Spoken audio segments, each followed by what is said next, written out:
humility and appreciation, and with a great sense that they belong to my ancestors, especially the women in my family. Thank you.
First name's Doni, last name's Glover. In it to win it for the long haul, baby. Hope you're having a beautiful day. Actually, yesterday was a real woozy. We have with us today Dr. William Boone. Dr. Boone, you with us?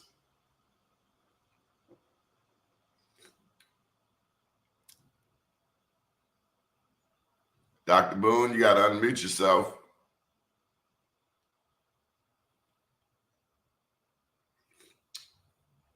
What happened to Dr. Boone? Anyway, big election yesterday. I'm sure you know the results by now. Real interesting time in America. Who foresaw this? Some people foresaw it. I got a call from a lady who said she was not particularly pleased with what was going on in the Arab community, in the Muslim community, that they had some real issues. No, sir. You got to cut your camera on and you got to cut your mic on. Okay, we're live. We're waiting on you. Just come on in. Are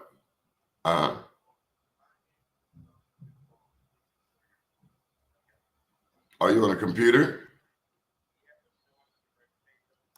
All right. So I think one of the big issues that the Democrats took for granted was the Gaza Strip. There were protests all across the land, and somebody wasn't paying attention. But the Muslims were paying attention. And that was overlooked. It was presumed that Israel is our ally and nothing else even mattered. As a matter of fact, Kamala's running mate was Jewish. And who knows, maybe that's where it was maybe a little rub in your face. But nonetheless, we're going to get to the get down. We got Dr. William Boone. How are you, sir? You want to set that camera? You know what? Let me tell you, if you turn it sideways, it will expand. Let's do it. Since we're all being transparent. Yeah. Yes. Is your phone locked? Yes, sir. Is it better? Unlock it and turn it sideways, and it will expand. Let's do it this way. Unlock it. There we go. There you go. All right. All Okay. right. All right. Sir, this technology. So all this time, are you okay? Did you make it through the night? I did, all things concerning. How about Who would have yourself? thunk it? Hell no. I know you with the Salvation Army. Hell no. The racists have been unleashed. Unfortunately, sir. Unfortunately. But you know, we keep on trucking. You know, we are resilient people, so we're gonna march forward anyway. And I tell you, I'm most embarrassed by some of the people of our race and gender who terribly disrespected that woman. Not that Trump didn't warrant disrespect, But anyway, Dr. William Boone. Now, let me just say, I never knew that you were a doctor because you so mild mannered. What are you a doctor of? So I received my doctorate from North Chesapeake Theological Seminary, which is actually housed in Florida, and the offset branch is actually in Minnesota. And that was recent. So that happened this year. Congratulations. Thank you. I appreciate it. So it was a long time coming. I've been in different seminaries throughout my tenure, and this is how I finished it up. So I thank God for that. So I just got to get this straight because I've worked on the major of the central branch of the Salvation Army. And I understand that he's going to a Baltimore Ravens game this weekend. I won't talk about his football past. Are you a Ravens fan? Oh, absolutely. Absolutely. If I would have known, I would have worn my Ravens paraphernalia. No. We're gonna stick with the Army for now. And we have your bio up on bmorenews.com. How did you come to be a part of the Salvation Army? I joined this organization almost 6 years ago. I was actually a Boys and Girls Club coordinator. And what I mean by just Boys and Girls Club, I came from the Annapolis charter, if you will. And I came over as a promotion where I took over the Glen Burnie location, which is one of our 3 locations that I currently now oversee. So I was there as a branch manager. That's how I started. And then I just worked my way up to my current role, serving as the area director for our local clubs. So that's where I started. That's actually how I got started. Never knew anything about the Army before then, outside of what you see coming up in this kettle season as the bell ringers outside of Walmart and different things like that, ringing bells. That's all I knew. Knew nothing else. Knew nothing about what they do, none of their programs. However, working for them, I understand we indeed do the most good. And I realize how much of an impact the Salvation Army has in the community in all of their programming. And I'm just blessed to be a part of the youth part of what they do. So you're from Anne Arundel County? I'm from Anne Arundel County. I'm actually born, of course, in Baltimore, Harbor Hospital. But I'm actually raised in the Severn, Glen Burnie area of Maryland. So my parents had a property in Glen Burnie, right next to Glen Burnie High School. So I started there, and then my mom moved us to Severn. That's probably where I spent the majority of my life until I moved back to Baltimore, which I'm a current resident now. I'm on the east side of Baltimore. How was it growing up in that area, Glen Burnie, Severn, compared to what you see in Baltimore City? Night and day. I grew up in suburbia, so we played outside. Basketball courts were literally down the street. We played out front. Neighbors, you knew everybody. We were in houses, grocery stores, literally down the street within 5 to 10 minutes of where you are. Then actually living in the city, so living there most of my life, and then now as an adult moving to the city where I've been a current resident for 5 years.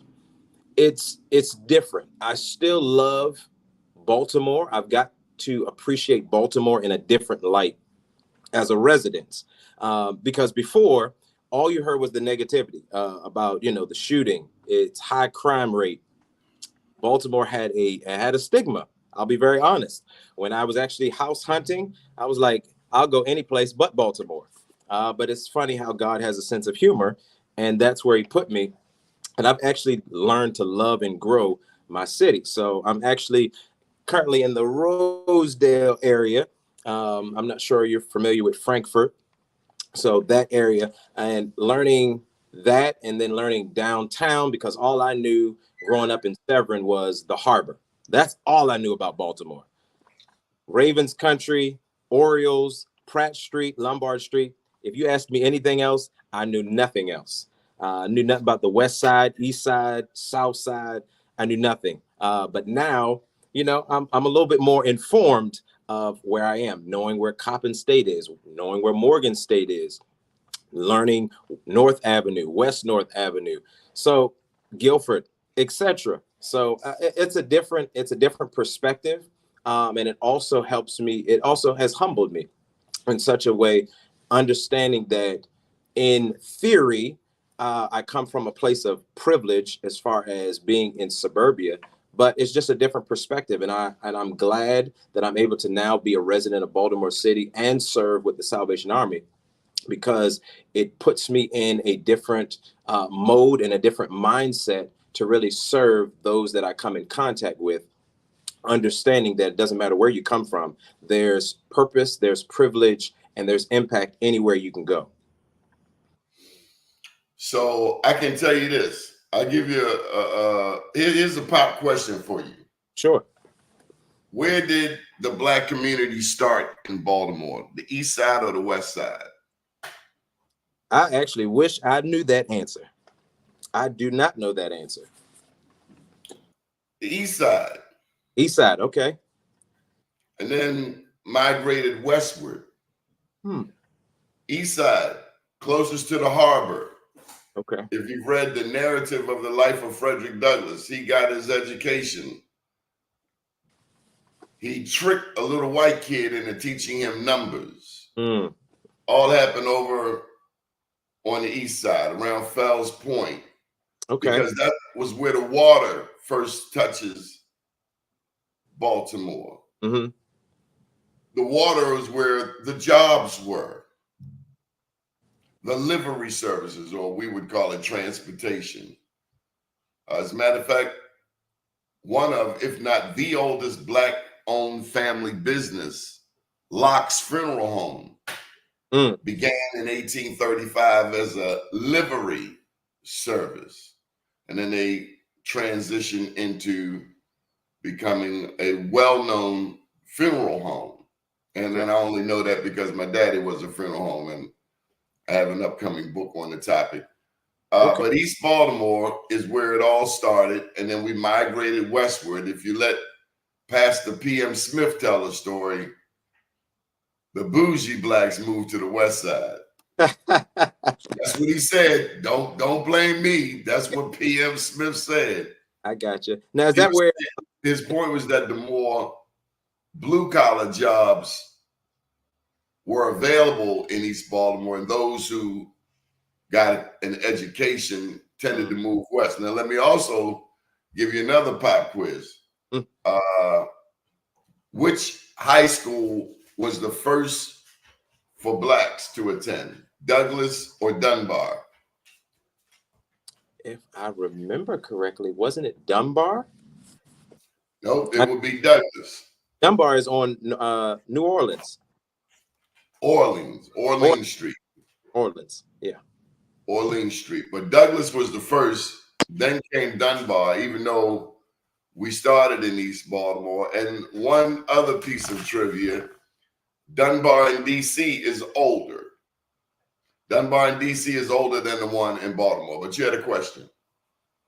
No, I was just going to ask, when you were referring to how we migrated west, wasn't Reisterstown and wasn't that an affluent Black community at first? Because I know Randallstown, those areas, I know that's more county, but Reisterstown, wasn't that where we moved over and the affluent Blacks kind of planted their flag? First, I got a two-part answer.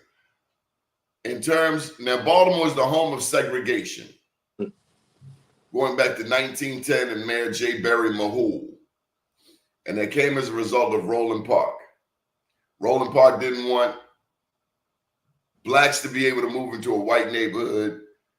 And the ordinance also called for whites not being able to move into a Black neighborhood. That policy was replicated throughout America. So arguably, Baltimore is the home of segregation. You mentioned Reisterstown Road. If you go into the archives, the Maryland archives, you'll find that Tom Smith, a prominent Black, the largest black hotelier in these United States, lived in a 6600 block of Reisterstown Road at a time when racism, segregation, much like this Trump era in many of our eyes, has resurrected or illuminated. But whether or not blacks live in Reisterstown, I do not know. I can tell you that blacks did live in parts of Baltimore unbeknownst to many blacks today. One was Hose Heights, which is adjacent to Roland Park, and that's kind of North Baltimore-ish. We also lived in Cross Keys, unbeknownst to a lot of black Americans, and owned property in Cross Keys. A lot of people don't know that today. On the west side, my general understanding is that blacks could not live above North Avenue or west of Fulton Avenue. When my mom bought a house on Moreland Avenue, 4 blocks south of Coppin State in around 1952, that was a predominantly white neighborhood. So a lot of the blacks from the west side, after Dr. King's assassination, began migrating out the Liberty Road corridor. So I do know that a lot of blacks over the past 60 years have moved to Woodlawn, Randallstown, and now Owings Mills. Yeah. Reisterstown, I can't answer that. Okay. I don't know of a heavy African American presence in Reisterstown. Okay. But I do know that we lived in areas unbeknownst to many of us today. And I will also tell you that Benjamin Banneker was a Baltimore County resident. And then also remember this, the city limit was not what it is today. It was smaller. So the county probably started, maybe by Mondawmin, Druid Hill Park. Okay. But it wasn't certainly the Beltway. And again, these are the early days when America as we know it was getting started. And of course, there were indigenous peoples here all along, but of course they were exterminated, fell under genocide and the like. Right. By the Europeans that came here. So there's a lot of history here in Baltimore. But Severn, Glen Burnie, I always like going out there because God is a relief from Baltimore City. And you got nice stores out there, people a little more calm, people a little more relaxed. That's been my experience in Glen Burnie. Baltimore, you better watch your back. That's all right. At the same time, I got to say this about my city. If you fall down, somebody will pick you up. Black, white, Jew, Gentile, Muslim, what have you. If you fall down in Baltimore, somebody, and the same for New York City. I've seen it. As brutal as New York City can be, I've seen people pick you up. Agreed. Yeah, I actually have family in New York. That's actually where my maternal side is from, New York. So I definitely agree with that. What borough? Brooklyn. Now that's a hard borough. Yeah. I saw an old lady get cussed out for driving too slow, like 7 o'clock in the morning. I'm like, they wake up hating on bacon. My God, man. Yeah, you gotta move. You gotta duck and move, bob and weave when you're in New York, especially in New York traffic. Keep it going. I asked my cousin one night in Brooklyn, it was about 11:30. I said, can we get some pizza delivered? He laughed so hard. He's like, man, ain't no pizza delivery in Brooklyn. So what high school did you attend, Dr. Boone? I went to Meade Senior High, which is in Fort Meade, Maryland. So I was on the base. My brother took me on a trip to Fort Meade. I still don't know why he took me out to Fort Meade. I was a little kid, but it was a chance to get out the house and get away. But, you know, Baltimore is a city of high schools. That's the first thing you're going to be asked. What high school did you go to? Like my boy Alexis here, he went to Carver. And I lived across the street from Carver, so I got a lot of jokes about Carver High School. Ah, okay. McCarver's a vocational technical school where I went to Poly for 2 years, but most kids in my neighborhood went to Walbrook. Okay. If you're in East Baltimore, quite often you went to Lake Clifton. Lake Clifton. Dunbar ultimately became a citywide school. Poly is a citywide school. City is a citywide school. Baltimore School for the Arts, a citywide school. I think City and Poly is probably the oldest high school rivalry in the country. And sadly, unfortunately, City beat the brakes off of Poly this year, 40-0. In my day and time, that was unheard of. Just like it was unheard of here in Poly beat Dunbar in basketball. What? Not happening. Did you play sports, Dr. Boone? I actually did not, just recreationally.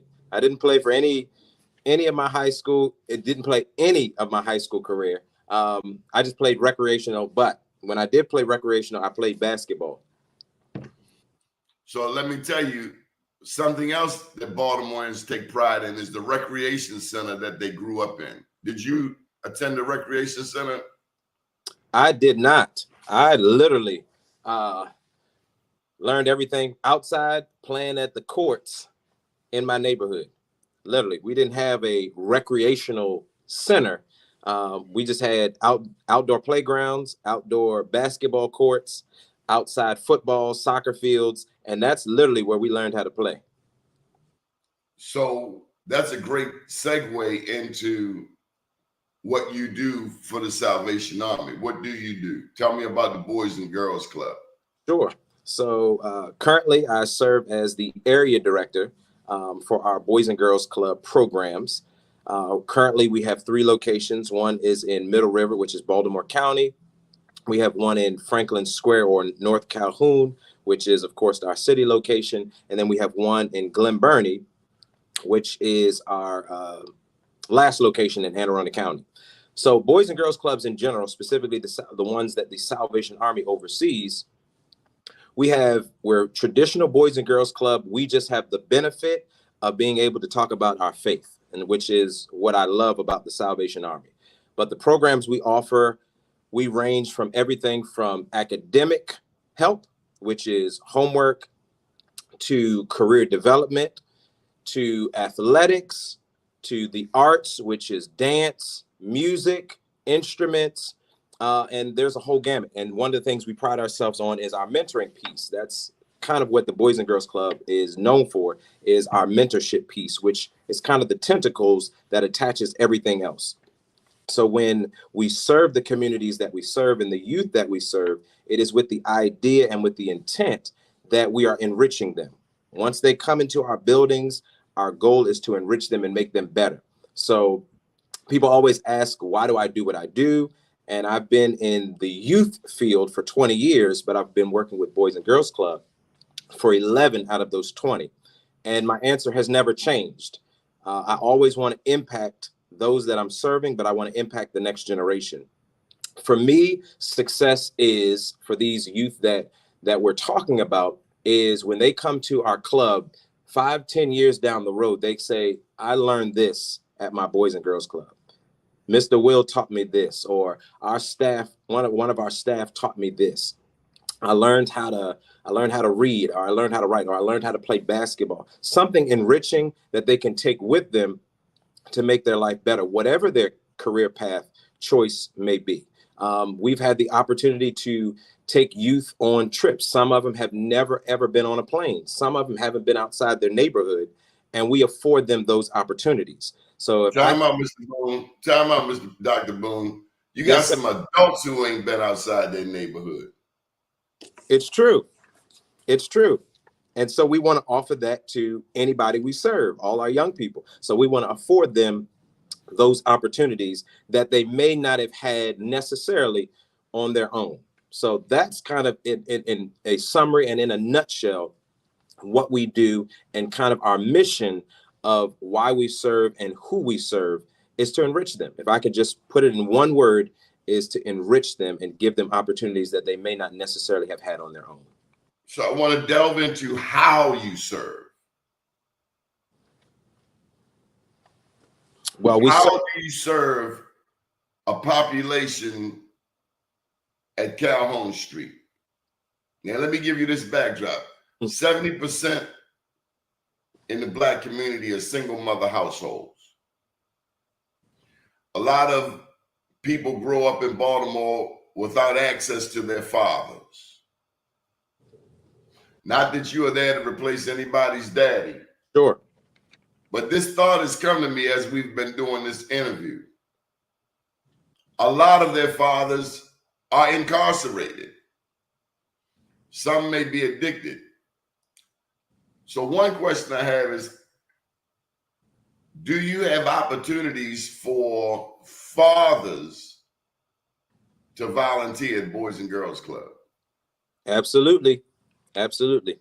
We have a volunteer system, or pipeline, as we like to call it, where anybody can volunteer. Mothers, fathers, aunts, uncles, grandmas.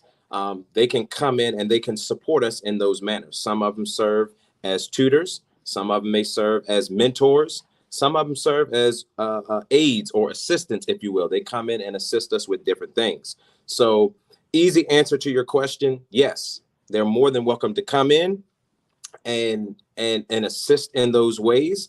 And just to piggyback off of a statistic that you mentioned about a lot of the kids that we serve are from single mothers, and some of them even grandparents that they live with. Parents are out of the picture. We have seen those dynamics, and that's another reason why when we talk about enrichment, and even for the selecting of staff, you have to be, this is not a 9-to-5 job. This is how I'd like to stress it. It's not a job where if you're just looking to come in, make a dollar, and then leave out, this program is not for you. So I'm very selective of even the staff that we bring on board, because you have to be sold out for the mission. And the mission, to your point, is to serve those kids that are underprivileged, to serve those that are coming from single families, whatever that dynamic may look like. And also, I came from this is all going to connect. I came from the village mentality. So that's how we serve our kids. So when you step into a Boys and Girls Club, it's supposed to be a home away from home. That's how the rec center was. Say that again. That's how our recreation centers were. Baltimore City has done a very poor job at maintaining the recreation centers, and I can only imagine it's because those people in charge didn't have the recreation center experience that my peers and I had. Mm-hmm. But our rec centers saved our lives, and I was going somewhere with it. Please continue. No. That's fine. And to your point, is when you talk about saving lives, that's really where I was going about the family dynamic of a club. Is when they come, no matter what demographic or background you come from, whether you come from a 2-parent household, single family household, grandmama in them, doesn't matter. We want you to be safe and secure in any of our facilities, and that is including the staff that serve you. So personal experience, not stuff that I've heard, personal experience. I've had personal experiences with young men.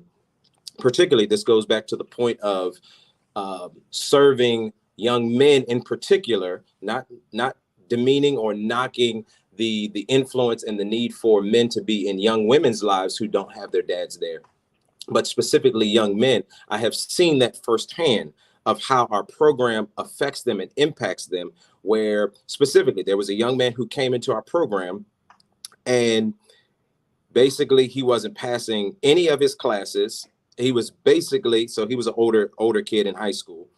Basically, he was set out, even from teachers, that he was going to fail. So we put him in our mentoring program, which is called Passport to Manhood, in which I taught personally. And I took him and a few of his friends through this program, in which, I didn't look at it just as a mentoring program. It was an investment. So I had to invest into them. And I'll be very frank. There was one assignment that I gave them where I told them, I need you to talk about yourself for 2 minutes. And they gave us the biggest BS story for those 2 minutes. And I said, if I was an employer, I said, I wouldn't hire any of you, because that was your time. That was like your elevator speech to tell me who you are. Why should I invest in you? So it was from that point on where I told them, I said, I'm here not to be liked, but to make an impact. I would rather you not like me, but in 5, 10 years, you are doing exactly what you want to do. Some, they wanted to go to Oregon. Some of them wanted to play football. Some of them wanted to be veterinarians. Then coming in, oh, Mr. Boone is the cool guy. Yet in 5 years, I read about you in the obituary. Lights went off. And from that point on, it was almost like a turnaround. And so now I even have the moniker, the nickname, some of them, they call me Pops, because it's an investment. You want to get in and invest in the kids. You want to see their success. And that's just one story of myriads of stories that we have at the Boys and Girls Club of people that have come through our doors and are now successful. That young man, by the way, has graduated, and he is on to bigger and better things with his career. But that's just one story of a myriad of story of people who come in and are now successful because of this program. So easy answer, we serve everybody, and we serve them with that capacity and with that mindset that it doesn't matter where you come from. If I need to be the surrogate father for you to be successful, so be it. If I need to be that uncle that's got to check in on you, because I go to schools. I love going to schools and checking up on the kids that we serve. I've met with principals. I've met with teachers. Oh, how's Johnny doing? Can I come in and sit in their class? And some schools have afforded me that privilege. Others, I understand, the legalities to certain things. But the schools that have afforded me that privilege, I go and I sit in the back. I meet with the teacher. I said, I'm not here to interrupt your class. I'm just here to watch. And I give them the list of my students. And that's what we do. We want to create an ecosystem where it's like a circle. It's the parents, it's the community, and it's us. So if they get in trouble at school, yeah, we know about it. If they get trouble at home, we know about it. And we can create that support system. So yeah, you're not just going to get it when you get home. When you come in and you see Mr. Boone, you're going to see the same thing. Okay, why was you acting up in school? Why did your mom have to talk to you 7 times? Why are you not listening to your mom? That's more than just a 9 to 5. That's more than just teaching them music. All of those are great, but we have a holistic approach. I just don't want you successful in music. I want you successful as an individual. Do they serve a meal at the Boys and Girls Club? Yes, sir. Each of our locations, we have a partnership with the Maryland Food Bank. And every day, Monday through Friday, they get a meal. They get a meal actually and a snack. So no matter what location you attend, no matter what location you go to, you'll get a meal every day, Monday through Friday, and a snack. Because Baltimore is one big food desert, let alone when it comes to fruits and vegetables. Mm-hmm. Quite often in the Black community in particular, there's a lot of fried foods. So therefore your diabetes, your high blood pressure, your high cholesterol, a lot of health conditions derive directly from a lack of nutritious food. Sure. Oh, go ahead. I'm sorry. No, please. No, I was going to say how we address that is we actually partner with our social services department. And so we run, there's pantry on the go, there's food pantries at some of our locations. So specifically, our Franklin Square location, which is on Calhoun Street, they have a food pantry on site, which not only the kids can have access to, but the parents. So it's a holistic approach. So we just don't serve the kids, we also serve the parents. So when you talk about food deserts and having access to fresh produce and different things like that, then we connect with our local officer or our local service center manager, and we can make that partnership where they can come in and get food and whatever necessities that they may have, or they will be connected to those resources if we can't serve them on site. So I have an idea that would get you more volunteers. You ready? Yes, sir. a ping pong tournament. Okay. I'm writing this. There are a lot of people 45, 50, 55, 60, 65. Ping pong was just so prominent in our community. And as they shut down these recreation centers, a lot of people's skill sets weren't being utilized anymore. If you want to get more volunteers, I challenge you to try a ping pong tournament, and I will be the first to step in and help to see who the best ping pong players are in the area. Now, there are other places that people go, but I'm trying to tell you, ping pong and pool. And if you want to go a step further, bumper pool. You ever played bumper pool? I have not. Bumper pool, if you want to get the 45 to 60-year-olds to volunteer at your center, I challenge you to have a ping pong pool, a bumper pool tournament. Charge them a registration fee, and they also need to go through some, you want to lure them in to give them some training so that they can maybe mentor, because you can't have everybody mentoring. I got you. Yes, sir. You got, especially with our young people. Let's be honest. This Baltimore, you got to be mindful of pedophiles, people on sex lists, and all of that stuff. But the majority of the people, I would imagine, are good people. And what better way to bring people together than sports? And again, this was a city full of recreation centers, and the city stopped investing in these recreation centers. They'd rather have Grand Prix races that didn't last, that took millions and millions and millions of dollars. And that's what I love about the Salvation Army. It's a layup. It's basic stuff. This stuff doesn't have to cost millions of dollars.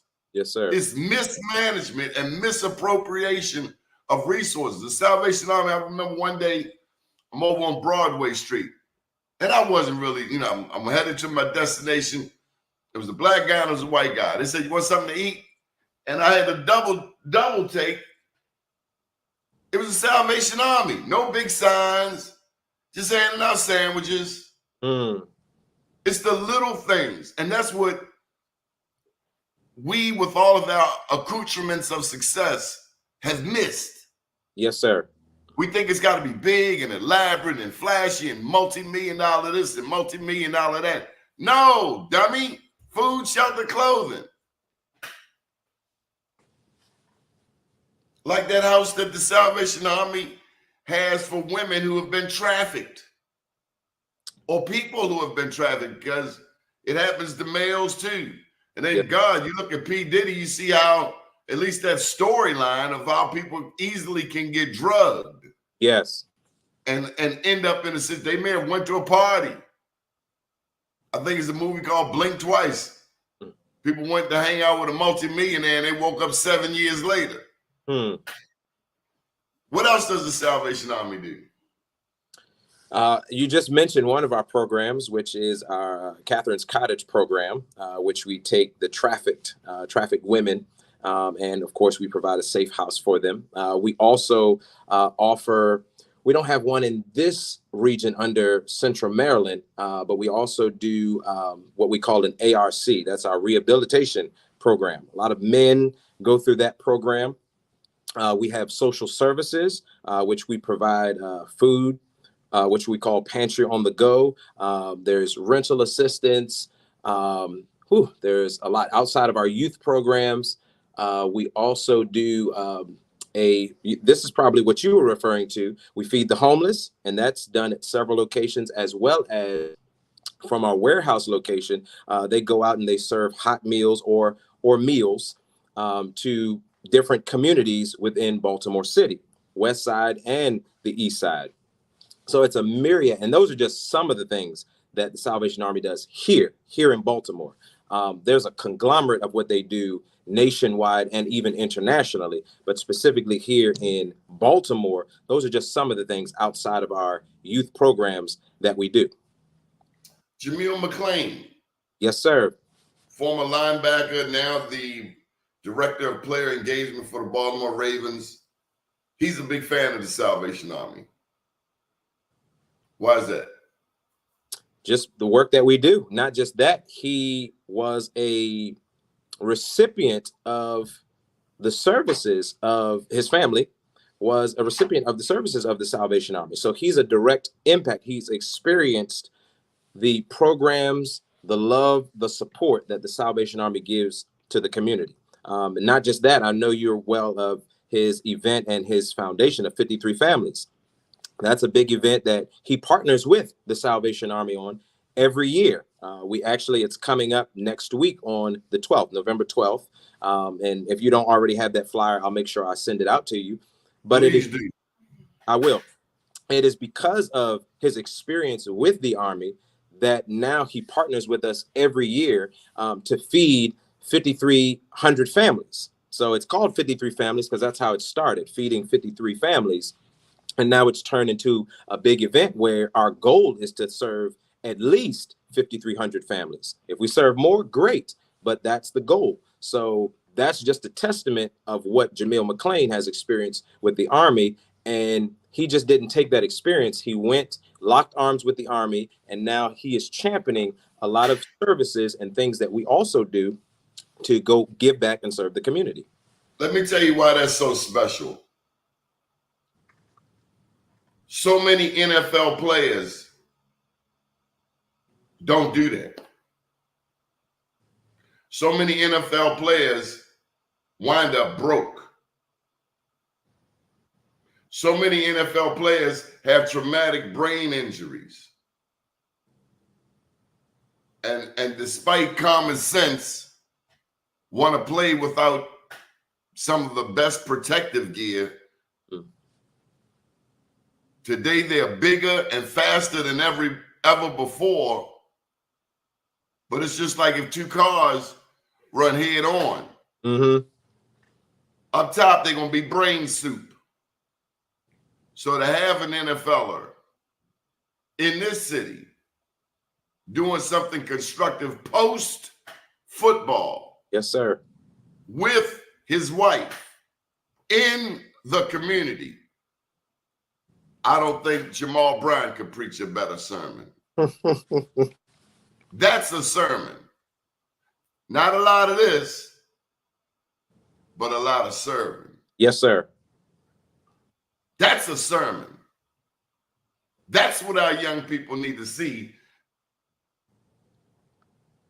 Agreed. I'm not even going to touch the NFL and politics, but a lot of times we as a people, we start making that money and we start thinking more on a conservative basis. We forget about what Jamil has not forgotten.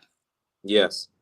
Making multi-millions of dollars, Salvation Army becomes irrelevant. But like this new center that's coming to Sandtown at the Pender Hughes building, you've seen Sandtown. Yes, sir. It doesn't take a rocket scientist to see that this is a concrete jungle. But what I love about the Glicks, Major and Major Glick, John Davis, Eric, Amy, is their willingness to be in the community and their lack of fear. They walk in neighborhoods that Black people won't walk in because some Black people are too busy listening to Fox 45 and not understanding what you talked about in the very beginning of this conversation is being accessible on Calhoun Street. A lot of Black people in Randallstown ain't going to Calhoun Street, I assure you. Right. Because of the stigma pushed out there by entities like some of the news stations. They have nothing good to say about Baltimore. But you came to find out this: if you fall down in Baltimore, somebody will pick you up. Some of the news stations, like were there any news stations at Jamil's fundraiser? No, I didn't see any. Be More News was there, but you didn't see any mainstream news. But let Jamil get into a domestic. Let Jamil have an accident while intoxicated. Let something like that happen, and he'll be on the front page of national news. And that's why we must have community-oriented outlets such as this to illuminate the good and counter the mainstream story. Yes, sir. That never gives us a break. There's a Hurricane Katrina in Baltimore every day, if you look at it.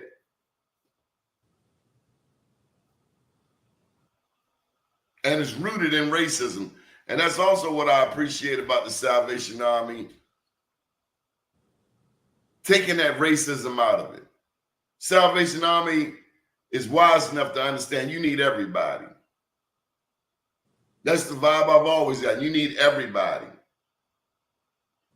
Black people, white people, Asian people, Latino, you need everybody. Absolutely. And that's true leadership that can bring together everybody. You know, speaking of Latinos, if you are Latino and in Baltimore and happen to be illegal, you're scared to call the police if something happens to you. You're scared. The women are scared to go to the hospital if something happens to them. So they're almost like hostages. So tell me more about what you do.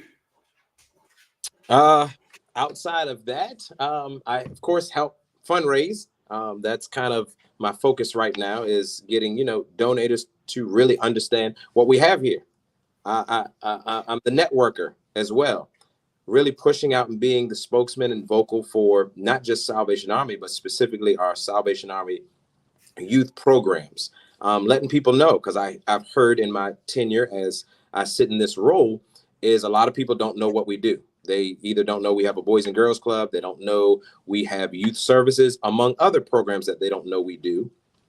So it's being that champion in the community, learning and meeting with our senators, meeting with our delegates, meeting with community leaders, meeting with just regular folk, and letting them know this is what we do. There's a place where your kids can come, be safe, have fun, be enriched, and we equip them and prepare them for their next mission in the world. So that's kind of what I love to do. I love that part of my job, being the networker, being able to go out and talk, to tell the stories. That's what I enjoy doing the most. The desk work, it's just part of the job. You do what you do. But if I could be out and be amongst the people most of the time, that's what I would do full time. Because I'm just. How can people get in touch with you, Dr. Boone? Is there a phone number? Yep, I'll give you both. So they can contact me directly at 410-469-2537. That again is 410-469-2537. Or they can email me directly at william.boone, and that's Boone, at uss.salvationarmy.org.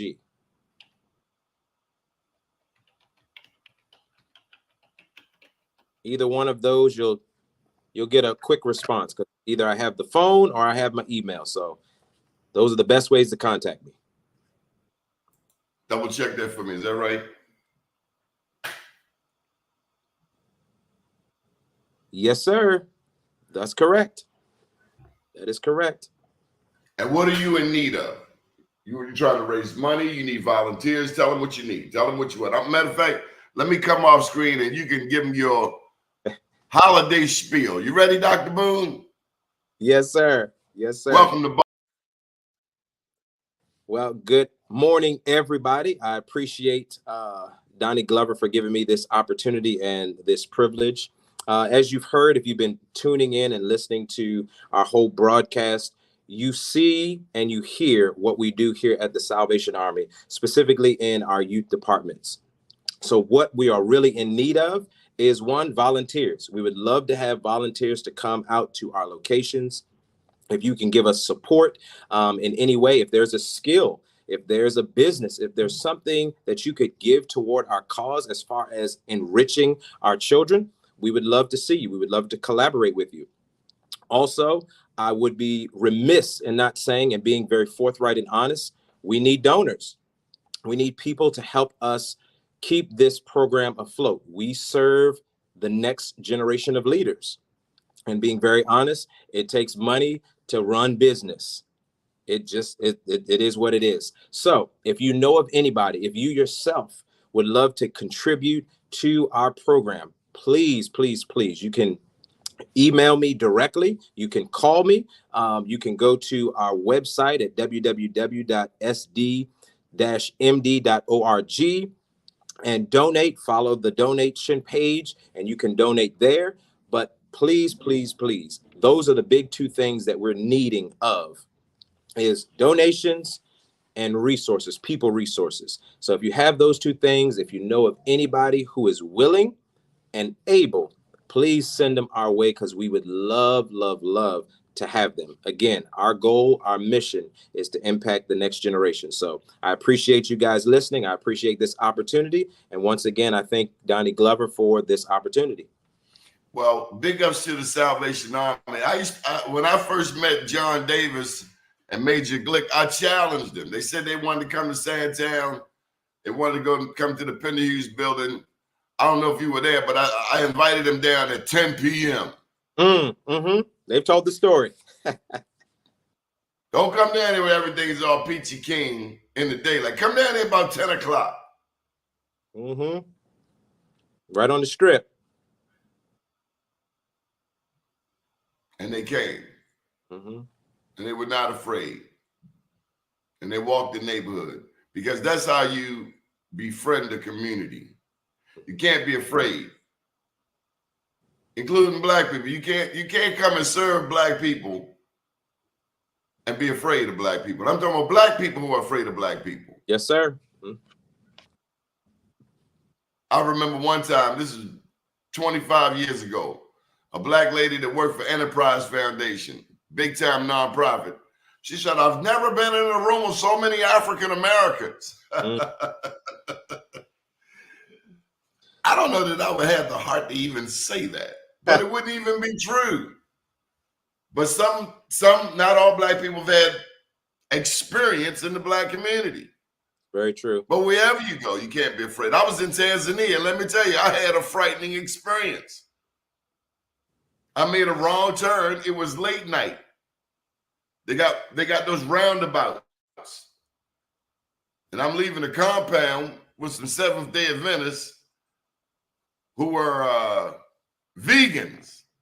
And I've been there about a week, and I was tired. I wanted me some damn chicken. I'm just being honest with you. So I called myself going up to the hotel. And I got off at the wrong stop. And it wasn't a bus. It wasn't the MTA. I was in a caravan. About 15 people in the caravan. And I was sitting next to a lady who was holding a live chicken. I looked at the chicken looked at me. I was like, wow. But I got off at the wrong turn, and I'm walking down the street. And Dr. Boone, I can tell you, it was pitch black. But you could see a bunch of people over there just moving along like it wasn't no thing. And a bunch of people over there moving along up and down. And I'm like, oh my God. They are without lights. No lights. And something just told me to just turn around and go back the way you came, which I did. So I understand how it is being in a new environment, but I wouldn't be afraid the second time. But I still was amazed at how people were living without lights. How they did not have toilets everywhere like we do. We go into Raven Stadium, we expect a toilet. We don't expect a hole in the ground with flies hovering above it. We've been Americanized and westernized and spoiled. We can't imagine not having running water. And that's where the beauty of the Salvation Army derives. Yes, sir. We don't know how fortunate we are. Okay, any final thoughts, Dr. Boone? And I hope we've helped illuminate your message today. I definitely appreciate the platform. I appreciate the conversation.